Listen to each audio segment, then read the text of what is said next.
जननायक जनता party के तीसरे स्थापना दिवस पर आज झज्जर के दादरी तोए गांव में जजपा द्वारा सरोकार दिवस के नाम से एक रैली का आयोजन किया गया। जेजेपी द्वारा स्थापना दिवस पर किसी प्रकार का व्यवधान उत्पन्न न हो, शायद इसलिए गुरुग्राम और रेवाड़ी जिले के नजदीक इस रैली स्थल का चुनाव किया गया। इस दौरान किसान आंदोलन को देखते हुए भारी पुलिस बल और आरएएफ के बंदोबस्त के साथ रैली स्थल को सुरक्षा के लिहाज से पूरी तरह चाक चौबंद किया गया था। जजपा द्वारा सरोकार दिवस का जिस प्रकार से प्रचार प्रसार किया गया था, उसके लिहाज से भारी संख्या में लोग रैली स्थल तक पहुंचने की जद्दोजहद करते दिखाई दिए, लेकिन सरोकार दिवस पर मुख्य अतिथि और सभी वक्ता पहुंचने के बाद भी काफी पंडाल खाली दिखाई दिए। पार्टी द्वारा लाखों की भीड़ के दावों के बीच 15 से 20 हजार की संख्या में ही रैली में लोग पहुंच पाए। सरोकार दिवस पर मुख्य अतिथि व वक्ता के रूप में पार्टी सुप्रीमो अजय चौटाला पहुंचे। सरोकार दिवस पर मुख्य आकर्षण का केंद्र अतिथि के रूप में पहुंचे गायक हनी सिंह और रेसलर गीता फोगाट रहे। जजपा के राष्ट्रीय महासचिव केसी बांगड़ ने पार्टी की स्थापना के समय को याद करते हुए अजय चौटाला को याद दिलाते हुए कहा कि इन्हीं कार्यकर्ताओं ने यहां तक पहुंचाया है और यही कार्यकर्ता विधानसभा में 4th फ्लोर पर पहुंचाएंगे और यही नॉर्थ ब्लॉक। पार्टी अध्यक्ष निशांत सिंह ने जनसमूह को संबोधित करते हुए कहा कि आप लोगों की मेहनत से पार्टी ने 17% वोट प्राप्त किए और आपकी ही मेहनत से 51% प्राप्त करेगी। साधन ना दिए गए हो, खोस लिए गए हो, भाई तो अलग होते हैं, ये समाज में बंटवारे घरों के भी होते हैं, प्रॉपर्टी के भी होते हैं, लेकिन ये कह दिया जाए कि आपका कोई हिस्सा नहीं, तो मुझे इस बात के ऊपर बड़ा फख्र है कि हमारे मुखिया डॉक्टर अजय सिंह चौटाला जी ने कहा कि मुझे अपने साथियों के ऊपर फख्र है। अगर मेरी रगों में चौधरी देवीलाल जी का खून है तो मैं अपना नया घर बसा करके दिखाऊंगा।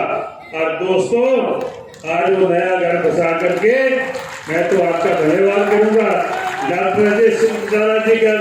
वहीं उप मुख्यमंत्री दुष्यंत चौटाला ने कहा कि झज्जर में आज की भीड़ ने आपकी वफादारी दिखा दी और मेरी जिम्मेदारी बढ़ा दी, अन्यथा वो चक्कर व्यूह में फंसाकर मारना चाहते थे, लेकिन आपने 3 साल में बेहतर कर जिम्मेदारी देकर आगे बढ़ा दिया। इस दौरान उन्होंने 3 कृषि कानूनों को वापस लेने पर मोदी जी का संविधान को समझते हुए लोगों के मन मुताबिक निर्णय लेने पर धन्यवाद किया। कि झज्जर की इस भीड़ ने हकीकत दिखा दी, आपकी वफादारी ने मेरी जिम्मेदारी बढ़ा दी। वो चक्कर में फंसाकर मारना चाहते थे, आपने 3 साल में मेहनत कर इस जेजेपी को एक नई जिम्मेवारी के साथ आगे बढ़ा दी। ये 3 साल का सफर एक साथी जानता है कितना कठिन भी रहा, अच्छा भी रहा, मगर इस 3 साल में जहां जिम्मेवारी के साथ साथ आपके संगठन को एक ताकत दी, मैं इतना विश्वास के साथ बोल सकता हूं कि चाहे जींद का उपचुनाव हो, लोकसभा के चुनाव हो, चाहे विधानसभा के चुनाव हो, आज ये संगठन, आज ये पार्टी, आज ये मुकाम अगर किसी की बदौलत है तो आप जैसे एक निष्ठावान मेहनती कार्यकर्ताओं की मेहनत की बदौलत है। ये भी सौभाग्य है 9 दिसंबर 2021 को एक इतिहास और रचा जा रहा है कि 380 दिन लंबा चला हुआ संघर्ष संयुक्त किसान मोर्चा ने आज समाप्त करने का भी निर्णय लिया। साथियों, मैं तो एक चीज बोल सकता हूं, मोदी जी का धन्यवाद करूंगा कि केंद्र के बनाए हुए उन तीनों कानूनों को, संविधान को समझते हुए, देखते हुए और उसकी ताकत को देखते हुए देश के आम नागरिक के मन को छूने लेने वाला फैसला किया और उन तीनों कानूनों को वापस किया। इस दौरान उन्होंने किसान आंदोलन के दौरान कार्यकर्ताओं के सब्र की भी तारीफ की व उनके द्वारा प्राइवेट नौकरियों में 75% आरक्षण, लड़कियों के लिए बसों में 0 पास, हिसार में हवाई अड्डा बनाने, खरखोदा में ग्रामीण क्षेत्र में मारुति का प्लांट लगाने और हाईवे आदि बनाने की बात कही और कहा कि पिछले 1 साल में हमने प्रयास किया है कि अगर किसान फसल लेकर मंडी में आता है तो उसे 72 घंटे में उसकी फसल की कीमत उसके खाते में पहुंच जाए, यह सुनिश्चित किया। और एक मुहिम चलाई थी प्रदेश भर में, जिनको वानर सेना 3 साल पहले किया जाता था। ये फौज हमारी बसों में, ट्रेन में, गांव में, सरकारी दफ्तरों में जाकर युवा साथियों से पूछा करती थी नौकरी है नहीं है, नौकरी है नहीं है। और उस समय वादा था कि राज बनेगा तो 75% नौकरियों में अधिकार देने का काम हम आपको करेंगे। साथियों, और तो और इंडस्ट्री के साथ हमने बड़ी मशक्कत करी और इंडस्ट्री के साथ मशक्कत के बाद कोविड के बावजूद आज देश भर में फैक्ट्रियां जाने की बात नहीं करती, फैक्ट्रियां हरियाणा प्रदेश की ओर आने की बात करती। और खुशी होती है आपके साथ साझा करते हुए कि मारुति जो सोचती थी गुजरात जाने का, उसको हमने खरखोदा की पावन धरा में ग्रामीण अंचल में 900 एकड़ जमीन में स्थापित करने के लिए मौका दिया। देश के अंदर पहली इलेक्ट्रिक बस बनाने की कंपनी अगर स्थापित होगी तो आपकी पलवल की धरा पर करने का हम काम करें। और तो और 30,000 करोड़ से ज्यादा की इनकी लागत हमारे प्रदेश में निवेश के तौर पर आएगी। मगर उसके साथ साथ अगर बात करें साथियों, तो 30,000 करोड़ में हरियाणा प्रदेश के 60 से 70,000 नए युवाओं के हाथ में रोजगार देने का भी काम हम लोग करेंगे। सिविल एविएशन, नागरिक उड़ान की कोई बात नहीं करता था, जहाज की कोई बात नहीं करता था, मगर उसको बदलने का सोच और कार्य आपकी सरकार ने की। और मनोहर लाल जी के साथ बीजेपी जेजेपी गठबंधन ने ऐसे ऐतिहासिक कदम इस प्रदेश में उठाए कि हरियाणा प्रदेश के अंदर हिंदुस्तान का सबसे बड़ा एयरपोर्ट हिसार की धरा पर स्थापित करने का काम करें।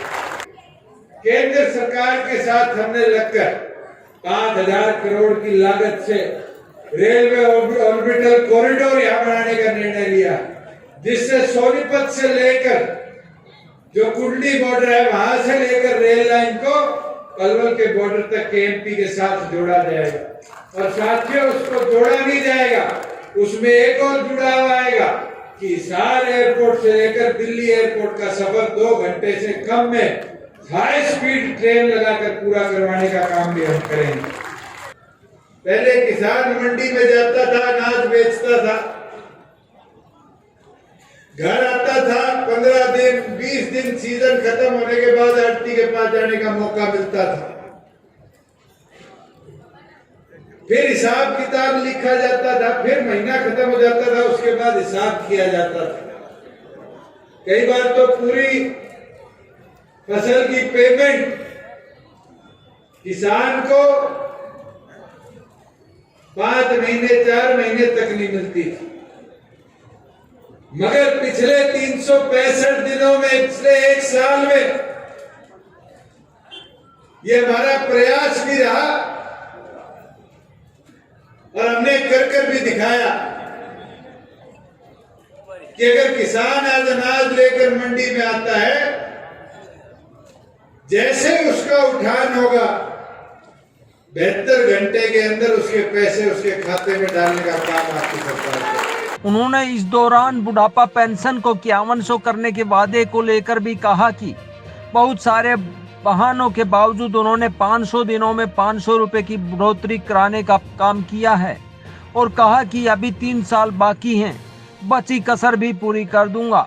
और एक चीज बोलना चाहूंगा, जब बड़े चौधरी साहब ने, चौधरी देवीलाल जी ने 100 रुपए पेंशन की बात करी थी तो बुजुर्ग जानते हैं, बंसीलाल जी बदनलाल जी क्या करते थे, कानून बनता होता तो मैं बना देता, मैं तो पढ़ा लिखा हूं। क्या करते थे कि क्या करते थे, मगर कानून किसने बनाया? चौधरी देवीलाल जी ने। मुझे याद है जब 75% की बात हम करते थे तो लोग हमें कहा करते थे बावड़ों का टोल है, छोरों का टोल है, और तो और वानर सेना तक कह दिया करते थे। मगर इस वानर सेना के जोश ने ही हरियाणा प्रदेश को 75% का अधिकार रोजगार में दिलवाने का काम किया। पार्टी सुप्रीमो अजय चौटाला ने अपने संबोधन में कहा कि कोरोना काल के दौरान जरूर आपके काम नहीं हो पाए होंगे, लेकिन अगले साल में कसर पूरे करते हुए सवाया करने का काम करेंगे।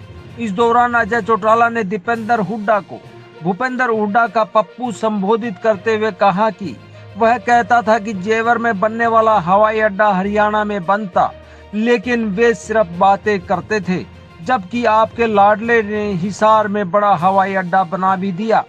उन्होंने इनेलो सुप्रीमो ओम प्रकाश चौटाला द्वारा उन्हें गद्दार कहे जाने पर भी जवाब दिया। उन्होंने संबोधन के अंत में आज से 3 वर्ष पहले जींद की पांडु पंडारा की धरती पर आपने स्वर्गीय चौधरी देवीलाल जी के पद चिन्हों और आदर्शों पर चलने का प्रण लिया था। उसी का परिणाम जननायक जनता पार्टी के रूप में हम एक मजबूत संगठित परिवार बनाने के संकल्प में कामयाब हो पाए। आज जननायक जनता पार्टी का संगठन प्रदेश का सबसे बड़ा और मजबूत संगठन है। पिछले दिनों मैं अखबार में पढ़ रहा था कि इसका पप्पू जो है भूपेंद्र सिंह हुड्डा का बेटा, उसने बयान दिया कि जेवर में बनने वाला एयरपोर्ट अगर कांग्रेस की सरकार होती तो हरियाणा प्रदेश में बनता।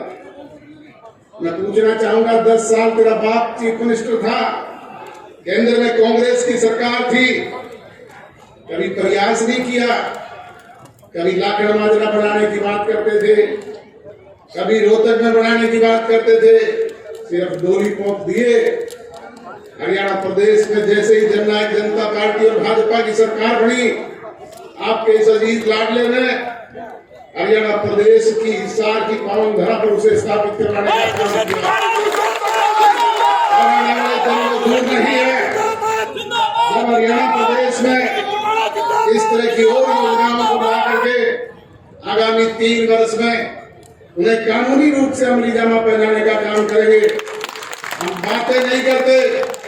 जिस तरह चौधरी देवीलाल ने जनता जनार्दन के बीच में कही बातों को कानून बनवा करके लागू किया, उसी तरीके से आपके इस अजीज लाडले ने जो बात आपके बीच में चुनाव घोषणा पत्र के जरिए कही थी, उनको कानून बनवा करके लागू करने का काम किया।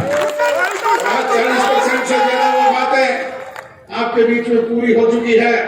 और अभी 2-3 दिन पहले मैं अखबार में पढ़ रहा था, उन्हें गद्दारों की संज्ञा देते हैं।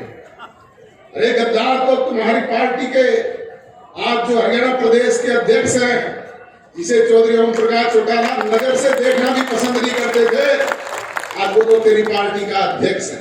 और जिसे आपके यहाँ के बादली के विधायक पंडित नरेश ने सबसे ज्यादा बकने का काम चौधरी ओम प्रकाश चौटाला जी के प्रति किया, वो लोग आज तेरी पार्टी के सदस्य हैं। और 1 जनवरी से फिर प्रदेश में हम पार्टी का सदस्यता अभियान चौधरी देवीलाल की नीतियों से चलने वाले उन एक आदमी को अपनी पार्टी के साथ जोड़ने का काम करेंगे। उसमें भी आप मुख्य भूमिका निभाने का काम करना।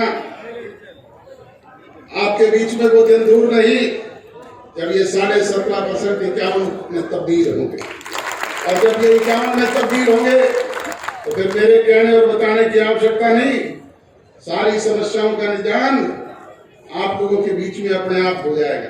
कल हेलीकॉप्टर दुर्घटना में सीडीएस विपिन रावत के निधन पर 2 मिनट का मौन भी रखवाया। एक दुखद घटना हुई जिसमें हमारे chief of the defence staff, उनके पारिवारिक, उनकी पत्नी और उनके सहयोगी 13 लोगों की मृत्यु हुई। जो बहुत दुखदायी घटना थी। आज पार्लियामेंट में भी सबने उनके प्रति शोक प्रकट किया है। मैं आपसे भी कहूंगा कि अंतिम समय में आप खड़े होकर के 2 मिनट। जगत महान न्यूज के लिए दादरी तोय से तेजवीर सिंह की रिपोर्ट।